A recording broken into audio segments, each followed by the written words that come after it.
Good morning student. Last class तक बेटा हमने घर्षण के बारे में अध्ययन कर लिया था। इस चैप्टर में घर्षण के बारे में पढ़ लिया था। घर्षण दो प्रकार का पढ़ा था, स्थैतिक घर्षण और गतिक घर्षण। स्थैतिक घर्षण में जब वस्तु आपकी स्थिर हो उस अवस्था में जो घर्षण बल लगता है सतह और वस्तु के बीच उसे हम स्थैतिक घर्षण बल बोलते हैं, जिसका मान आपने लिखा था Fs is less than equals to μs into n। ठीक है, n अभिलंब बल होता था, μs स्थैतिक घर्षण गुणांक। उसके बाद हमने बात करी थी सीमांत घर्षण बल, मतलब स्थैतिक घर्षण बल के अधिकतम मान को सीमांत घर्षण बल बोलते हैं, जो उसके बराबर हो सकता है μs into n के। तो उसको रिप्रेजेंट किया था Fs मैक्सिमम बराबर μs into n, n आपका अभिलंब बल। उसके बाद हमने बात करी थी बेटा गतिक घर्षण बल की। गतिक घर्षण बल वस्तु की गति की अवस्था में जो बल लगता है, घर्षण बल लगता है गति के विपरीत दिशा में, उसे हम बोलते हैं गतिक घर्षण बल, जिसका सूत्र आपने लिखा था F के बराबर म्यू के into n। म्यू के भी आपका गतिक घर्षण गुणांक हुआ करता था। और ये जो घर्षण गुणांक होता है उसका मान 0 से 1 के बीच में होता है। म्यू एस या म्यू के का जो मान होता है घर्षण गुणांक वो 0 से 1 के बीच में होता है। 0 होता है स्मूथ चिकनी सतहों के लिए, जो बहुत ज्यादा स्मूथ सतह होती है उनके लिए इसका मान 0 होता है, और जो सतह खुरदरी होती है उनके लिए इसका मान 1 तक हो सकता है। 0 से 1 के बीच में कुछ भी हो सकता है। जितनी ज्यादा खुरदरी होगी उसका मान उतना ज्यादा होगा, अधिकतम मान 1 होता है। ये चीज हमने डिस्कस कर ली। उसके बाद हमने बात करी थी घर्षण कोण की। घर्षण कोण बहुत आसान टॉपिक था बेटा। उसमें हमने ऐसा सीखा था कि जब कोई वस्तु एक ब्लॉक एक सतह पे रखी हुई थी और उस पे हम कोई बाह्य बल लगा रहे थे, तो उसके विपरीत दिशा में स्थैतिक घर्षण बल लगना शुरू होता है। ठीक है, मान लो वो स्थिर ही है, हमने बाह्य बल इतना ही लगाया कि वो वस्तु गति नहीं कर पा रही, इसका मतलब जो स्थैतिक घर्षण बल है उसका मान ज्यादा है, तो वो उसके विपरीत दिशा में लगता है। तो स्थैतिक घर्षण बल और अभिलंब बल का जो परिणामी बल होता है स्मॉल f, उसके बीच और अभिलंब बल के बीच बनने वाले कोण को घर्षण कोण कहते हैं, जिसका मान अपन ने अल्फा से निर्देशित किया था और मान आया था tan इनवर्स μs।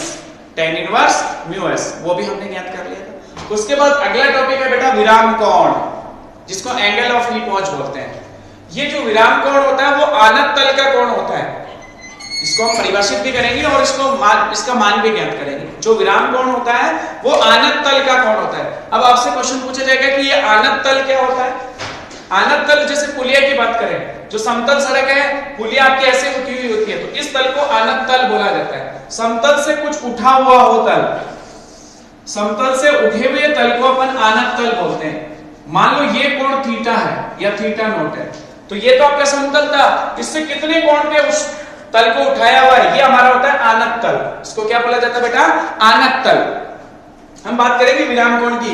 उसके लिए पहले समझ लो कि मान लो किसी आनत तल पर जिसका आनत कोण, ये हमारा आनत तल हुआ जिसका आनत कोण थीटा नॉट है। ठीक है ना, थीटा नॉट से हमने इसको उठाया हुआ है। इसके ऊपर एक m द्रव्यमान की वस्तु या m द्रव्यमान का एक ब्लॉक स्थिर है। m द्रव्यमान का एक ब्लॉक इसके ऊपर रखा हुआ है। ठीक है, हमें ज्ञात करना है कि ये जो ब्लॉक है, ये जो ब्लॉक है वो यहाँ पे स्थिर है। इसका मतलब इस पर कुछ बल लग रहे होंगे। तो सबसे पहला बल इस पे गुरुत्वाकर्षण बल क्या इधर लगना चाहिए या पृथ्वी की तरफ, नीचे की तरफ लगना चाहिए? mg।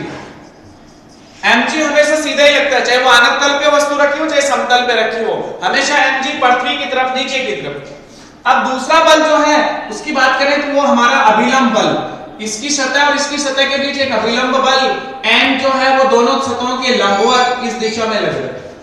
अभिलंब बल n इस दिशा में लग रहा है। ठीक है, अब अगर अपन बात करें mg के दो घटकों की, तो mg के दो घटक, इस दिशा में mg है, इसके दो घटक एक तो इस दिशा में होगा और एक नीचे की तरफ होगा। mg के दो घटक, और ध्यान से देखो, ये अगर कोण थीटा नॉट है तो ये वाला कोण भी थीटा नॉट होगा। ये वाला कोण भी क्या होगा? Theta naught. इस mg को आप यहां तक मिलाओ तो ये तो 90 डिग्री, ये थीटा नॉट, तो ये 90 माइनस थीटा नॉट, तो ये वाला थीटा नॉट, क्योंकि दोनों घटक एक दूसरे के लंबवत होते हैं। तो बेटा mg के थीटा नॉट के साथ वाला घटक हमेशा mg cos थीटा नॉट, और ऑपोजिट वाला जो घटक है वो mg sin theta naught. Opposite वाला जो घटक है वो होगा mg sin थीटा नॉट। तो दोनों घटक आपको समझ में आ गए। ये वाला घटक mg sin थीटा नॉट, ये वाला घटक mg cos थीटा नॉट। अब ध्यान से देखो, जो mg का ये वाला घटक है उसकी वजह से ब्लॉक नीचे आना चाहिए, और इस वाले घटक की वजह से ये इसके ऊपर स्थिर रहना चाहिए। जितना अभिलंब बल ऊपर की तरफ उतना घटक mg का mg cos थीटा नॉट नीचे की तरफ। तो इस ये वाला जो घटक है वो तो अभिलंब बल को संतुलित करता है, और ये जो mg sin थीटा नॉट है इसकी वजह से वस्तु नीचे आनी चाहिए, बट नीचे नहीं आ रही। इसका मतलब इन सतहों के बीच एक घर्षण बल भी लग रहा है पीछे की तरफ। स्थैतिक घर्षण बल Fs। स्थैतिक घर्षण बल पीछे की तरफ लग रहा है जिसकी वजह से ये ब्लॉक यहाँ पे स्थिर है। भाई हमें पता चल गया कि mg का घटक mg sin थीटा नॉट नीचे की तरफ, तो अगर ये बल नीचे की तरफ लग रहा है तो ब्लॉक नीचे आना चाहिए, बट नीचे इसलिए नहीं आ रहा क्योंकि इन दोनों सतहों के बीच एक घर्षण बल भी कार्यरत है जो इसके विपरीत दिशा में लग रहा होगा। ये चीज हमें समझ में आ गई। अब आपसे पूछा जाए बताओ विराम कोण किसे कहते हैं? आनत तल का वह अधिकतम कोण जिस पर किसी वस्तु को, आनत तल पर किसी वस्तु को रखने पर वो स्थिर अवस्था में बनी रहे उसे विराम कोण कहते हैं। नाम से पता चल रहा है विराम कोण, एंगल ऑफ रिपोज, जिस पर वो स्थिर अवस्था में, मान लो थीटा नॉट पे स्थिर अवस्था में है, जैसे ही थीटा नॉट का मान थोड़ा सा बढ़ाऊंगा, आनत तल को और ऊंचा करूंगा, पर थोड़ा सा बढ़ाएंगे तो साइन थीटा नॉट का मान बढ़ेगा, साइन थीटा नॉट का मान बढ़ेगा तो ये वाला बल बढ़ेगा, ब्लॉक नीचे आएगा। ठीक है, तो सबसे पहले हम बात करें परिभाषा की। आनत तल का, आनत तल का वह अधिकतम कोण, वह अधिकतम कोण जिस पर एक वस्तु आनत तल पर, आनत तल पर, आनत तल का वह अधिकतम कोण जिस पर एक वस्तु आनत तल पर स्थिर बनी रहे, विराम कोण कहलाता है, विराम कोण कहलाता है। इसको थीटा नॉट से निर्देशित करते हैं। अब इसका देखो मान भी ज्ञात कर लेते हैं बेटा, इजी होता है। मैं बोलूं कि ये जो mg cos थीटा नॉट है वो किसके बराबर? n के बराबर, मतलब अभिलंब बल को कौन संतुलित कर रहा है? mg cos theta naught. तो मैं लिखूंगा mg cos थीटा नॉट बराबर n, समीकरण संख्या 1। FBD से, फ्री बॉडी ब्लॉक डायग्राम से हम कैलकुलेट करते हैं। तो ये बल एक दूसरे के बराबर, विपरीत दिशा में। घर्षण बल ऊपर की तरफ, mg sin थीटा नीचे की तरफ, तो ये जो mg sin थीटा नॉट है उसको कौन संतुलित कर रहा है? घर्षण बल Fs, समीकरण संख्या 2। चूंकि Fs होता है μs into n, μs क्या था? ब्लॉक और इस सतह के बीच स्थिति घर्षण गुणांक। तो चूंकि Fs बराबर μs into n, ये वाला मान आप यहां रख लो, तो समीकरण 2 क्या बन गई? mg sin थीटा नॉट बराबर μs into n। इसको समीकरण संख्या 3 देखो। अब 3 में 1 का भाग देने पर, समीकरण 3 में समीकरण 1 का भाग देने पर, समीकरण 3 में समीकरण 1 का भाग देने पर इसमें इसका भाग दो, तो mg sin theta naught, mg sin theta naught बटा mg cos थीटा नॉट बराबर μs n बटा n। बाएं पक्ष में बाएं पक्ष का भाग, दाहिने पक्ष में दाहिने पक्ष का भाग दे दिया। देखो mg से mg कट गया, n से n कट गया, sin theta upon cos theta naught, tan theta naught बराबर इधर बचा μs।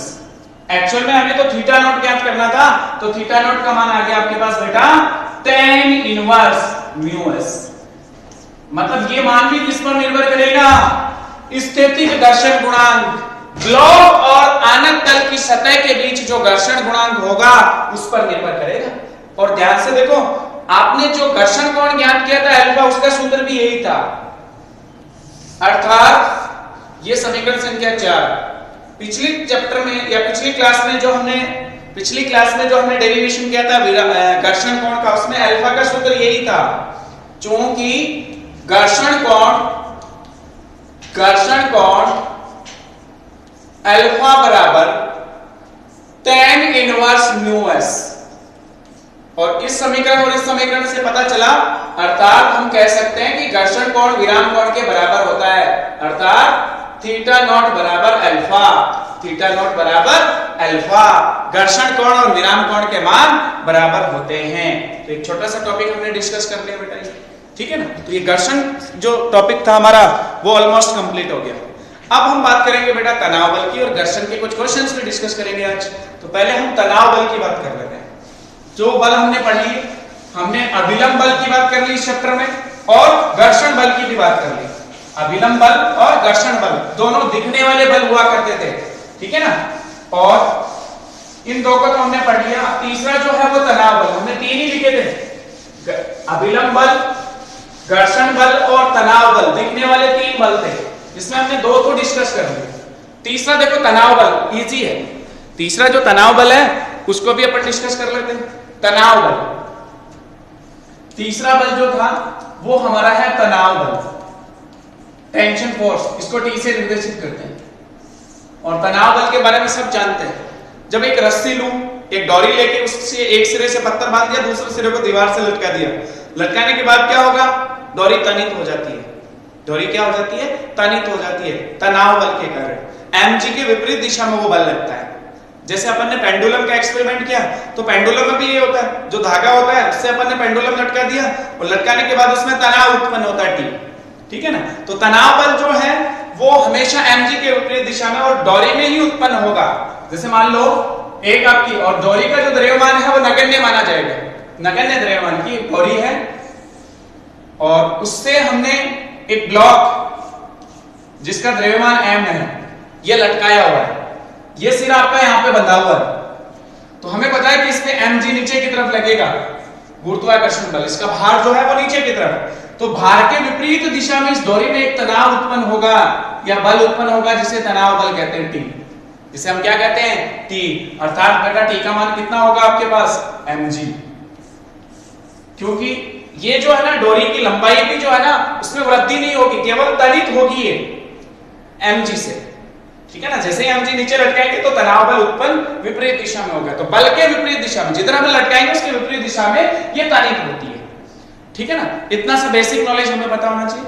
उसके बाद देखो न्यूमेरिकल डिस्कस करते हैं, क्वेश्चंस, छोटे छोटे क्वेश्चंस डिस्कस करते हैं, जिसको पुली ब्लॉक डायग्राम या पुली ब्लॉक इक्वेशन सवाल भी बोलते हैं। पुली ब्लॉक सवाल वाले भी करेंगे, सवाल भी करेंगे। हमारे पास 2 ब्लॉक है, 2 ब्लॉक, 2 वस्तु या 2 ब्लॉक जिनके द्रव्यमान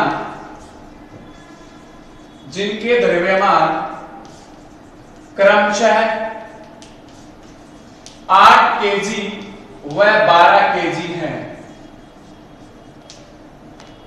2 ब्लॉक जिनके द्रव्यमान क्रमशः 8 केजी व 12 केजी है, इनको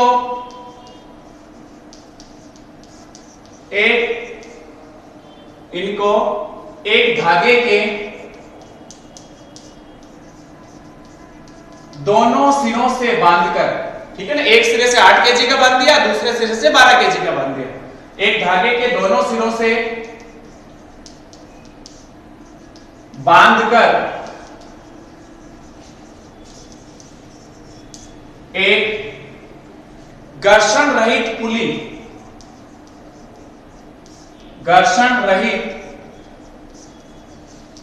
पुली से लटकाया जाता है या उसके ऊपर फ्री छोड़ दिया जाता है। पुली के ऊपर डाल देते हैं धागे से बांध के, 8 केजी 12 केजी बांध के उसके ऊपर छोड़ दिया। डोरी में या धागे में तनाव और त्वरण ज्ञात कीजिए। धागे में उत्पन्न तनाव बल, धागे में तनाव बल व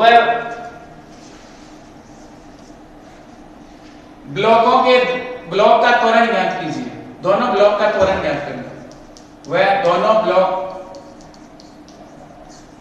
का त्वरण ज्ञात कीजिए, ठीक है ना। किताब का सवाल है, बहुत इजी सा है, कॉन्सेप्चुअल है, समझना पड़ेगा।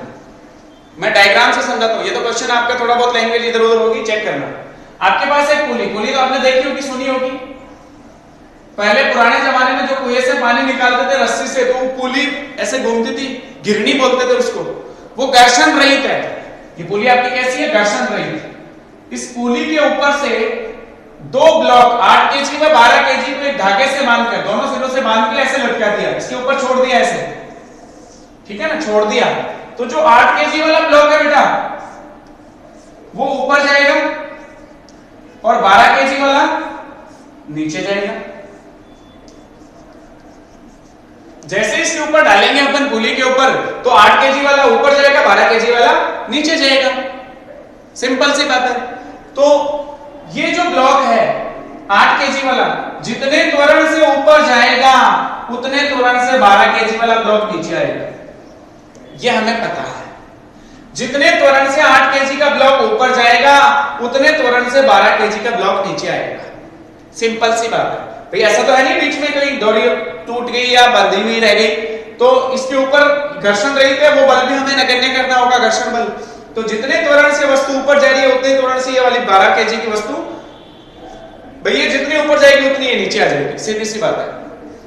जैसे हम ऐसे लटकाएंगे दोनों डोरियों में, दोनों सिरों की तरफ, इधर भी तनाव बल उत्पन्न होगा और इधर भी तनाव ऊपर की तरफ, क्योंकि इन दोनों ब्लॉक में mg नीचे की तरफ लग रहा है, इस पे भी mg नीचे की तरफ और इसमें भी mg के विपरीत दिशा में तनाव बल उत्पन्न होगा।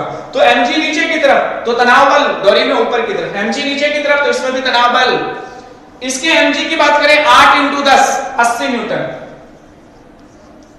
इसके mg की बात करें 120 न्यूटन। और अब उसके बाद देखो आपको केवल समीकरण बनानी है और आंसर निकालना है, आपको केवल समीकरण बनानी है और आंसर ज्ञात करना है, बहुत इजी है इसके आगे। देखो ध्यान से, पहले ब्लॉक के लिए 8 केजी ब्लॉक के लिए 8 केजी ब्लॉक के लिए 8 केजी वाला ब्लॉक ए त्वरण से ऊपर की तरफ जा रहा है, इसका मतलब ऊपर की तरफ ज्यादा बल लग रहा है, ये तनाव बल 80 न्यूटन से ज्यादा है तभी ब्लॉक ऊपर जा रहा है। इसका मतलब परिणामी बल कितना हुआ ब्लॉक पे T - 80, परिणामी बल कितना हुआ T - 80 न्यूटन ऊपर की ओर। तो वस्तु ऊपर की तरफ जा रही है 8 किलोग्राम की, जिसका त्वरण a है, द्रव्यमान 8 है, तो इस पे न्यूटन की गति के दूसरे नियम से बल कितना लगा, F बराबर ma, ऊपर की तरफ m × a, 8 × a, समीकरण संख्या 1, समीकरण संख्या 1। इसी प्रकार 12 केजी ब्लॉक के लिए, ब्लॉक समझ रहे हो, कोई वस्तु है, ब्लॉक के लिए समीकरण बनानी है। 12 केजी वाला ब्लॉक नीचे जाना है a त्वरण से, इसका मतलब नीचे वाला 120 न्यूटन बल इस t से ज्यादा है, तो परिणामी बल नीचे की तरफ कितना हुआ 120 - t, परिणामी बल 120 - t नीचे की तरफ बराबर ma, m कितना है 12, a कितना है, a ही है आपका, इक्वेशन नंबर 2। आपके पास दो अज्ञात राशियां a और t, आपसे ब्लॉक का त्वरण पूछा है और धागे में तनाव बल पूछा है, वही तो ज्ञात करना है, हो गया। समीकरण 1 और 2 को पहले जोड़ लो, जोड़ने से प्लस का t माइनस का t कट जाएगा, 120 - 80। समीकरण 1 व 2 को जोड़ने पर, समीकरण 1 व 2 को जोड़ने पर, जोड़ेंगे तो plus t minus t cut गया, 120 - 80 40 बराबर 12a + 8a 20a। a का मान कितना आ गया बेटा 2 मीटर प्रति सेकंड स्क्वायर, a का मान आ गया, वस्तु 2 मीटर प्रति सेकंड के स्क्वायर से 8 किलोग्राम वाला ब्लॉक ऊपर जाएगा और 12 वाला नीचे आएगा। a का मान किसी एक समीकरण में रख लो, t का मान आ जाएगा। समीकरण 1 में मान रखने पर, समीकरण 1 में a का मान रखने पर, a का मान रखने पर देखो t - 80 बराबर 8 × 2, आपको t चाहिए 80 को उधर ले गए तो t बराबर 80 + 16 96 न्यूटन, 96 न्यूटन, तनाव बल आ गया 96 न्यूटन। 96 80 से बड़ा है तभी ब्लॉक ऊपर गया था, 96 120 से छोटा है तभी ब्लॉक नीचे आया था। क्वेश्चन कंप्लीट, कोई समस्या नहीं है, इसको पुली ब्लॉक सवाल भी बोलते हैं। एक सवाल और करते हैं, पुली ब्लॉक बहुत इजी होता है, देखो ये आपको समझ में आ गया बेटा अच्छे से। देखो अगला सवाल पुली ब्लॉक की समझो, इजी है।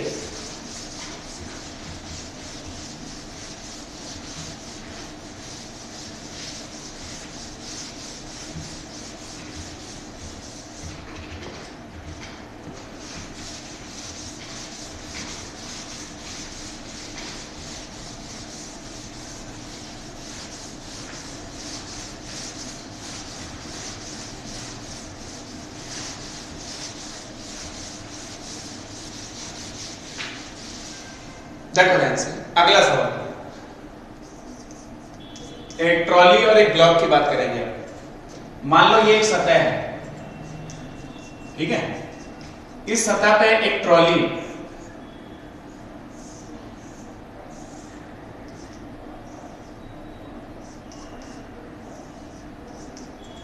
ये इसके टायर हो गए। इसका द्रव्यमान है बेटा 20 केजी, ठीक है। और यहां पे हमने एक पुली लगाई हुई है, यहां पे आपकी गिरनी लगी हुई है घर्षण रहित, और इस गिरनी के ऊपर से एक धागा बांध के, इस ट्रॉली से एक धागा बांध के, और 3 किलोग्राम का ब्लॉक, कितने किलोग्राम का? 3 किलोग्राम का, ये 3 किलोग्राम का ब्लॉक है, ऐसे लटकाया हुआ है। और ये जो ट्रॉली है वो नीचे की तरफ जा रही है, मान लो A त्वरण से। जितने त्वरण से ट्रॉली, ये ब्लॉक नीचे जा रहा है, उतने त्वरण से आपकी ट्रॉली आगे चल रही है। इसमें तनाव,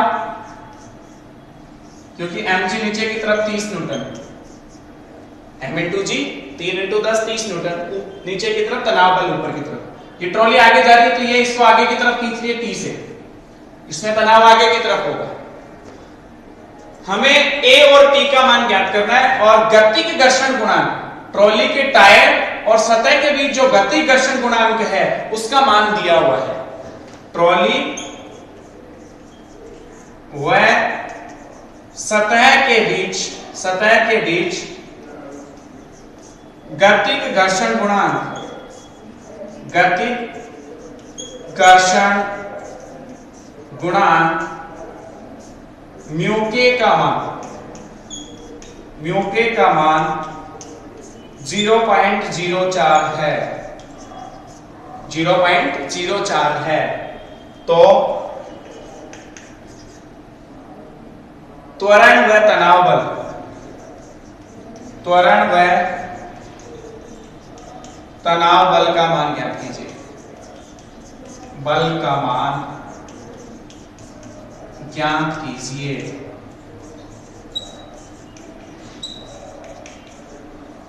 ट्रॉली व सतह के बीच गति घर्षण गुणांक म्यू के का मान 0.04 है, तो त्वरण व तनाव बल का मान ज्ञात कीजिए। ठीक है ना, दो चीजें ज्ञात करनी है।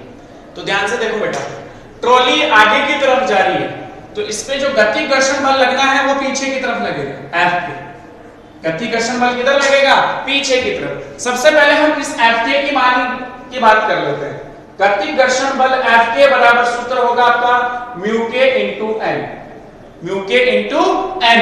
एन आपका होगा इसके लिए अभिलंब बल ऊपर की तरफ, ट्रॉली के टायर की सतहों के बीच और जो सतह है उसके बीच जो बल लगेगा अभिलंब बल वो ऊपर की तरफ, mg नीचे की तरफ 200 न्यूटन। n कितना होगा? 200 न्यूटन। 20 × 10 200 न्यूटन नीचे की तरफ, अभिलंब बल n ऊपर की तरफ, तो n का मान आ गया अपना 200 न्यूटन। तो Fk का मान हो गया बेटा, म्यू के का मान दिया हुआ 0.04 × 200, n का मान 200, 0.04 दिया हुआ है। तो Fk आपका हो गया बेटा 0.04 × 200 8 न्यूटन। ये पॉइंट हटाओगे नीचे 100 से ये दो जीरो कट जाएंगे, 4 × 2 8 न्यूटन बल आ गया। घर्षण बल, गति घर्षण बल ट्रॉली के टायर और सतह के बीच पीछे की तरफ लग रहा है 8 न्यूटन बल। तनाव बल आगे की तरफ। पहले हम बात करें ट्रॉली के लिए। ट्रॉली के लिए परिणामी बल, ट्रॉली आगे जा रही है कितने बल से? T से। पीछे की तरफ कितना बल लग रहा है? F के। परिणामी बल आगे की तरफ कितना होगा बेटा? T - Fk।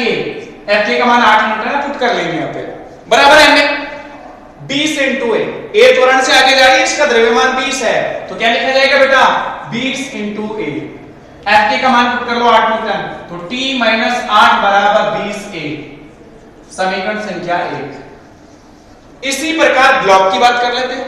ब्लॉक नीचे आ रहा है 30 न्यूटन नीचे की तरफ, T ऊपर की तरफ, इसका मतलब 30 T से बड़ा है तभी तो ब्लॉक नीचे आ रहा है। तो परिणामी बल होगा 30 - T, जो किसके बराबर होगा? 3 × A के बराबर, Ma। ब्लॉक के लिए समीकरण बन जाएगी 30 - T बराबर 3 × A। समीकरण संख्या 2। 30 न्यूटन नीचे की तरफ, T ऊपर की तरफ, परिणामी बल नीचे की तरफ 30 - T जो Ma के बराबर होगा। मास इसका 3 किलोग्राम है, त्वरण A है। अब मुझे ए और टी तो ज्ञात करनी है, दो समीकरण, दो अज्ञात राशियां ज्ञात हो जाएंगी। पहले क्या करना होगा, इनको जोड़ लो, plus T minus T cut गया। समीकरण 1 व 2 को जोड़ने पर, समीकरण 1 व 2 को जोड़ने पर जोड़ लो, बाएं पक्ष में जोड़ेंगे, t minus 8 plus 30 minus T, T से t कट गया, 30 माइनस 8, 30 माइनस 8 कितना होगा 22, 20 से प्लस 3 a 23 a का मान कितना आ गया बेटा 22/23 मीटर प्रति सेकंड स्क्वायर। ये a का मान आप किसी भी एक समीकरण में पुट कर लो, 1 में पुट कर लो चाहे 2 में पुट कर लो। समीकरण 1 से या समीकरण 2 में मान रखने पर, समीकरण 2 में स्मॉल a का मान रखने पर,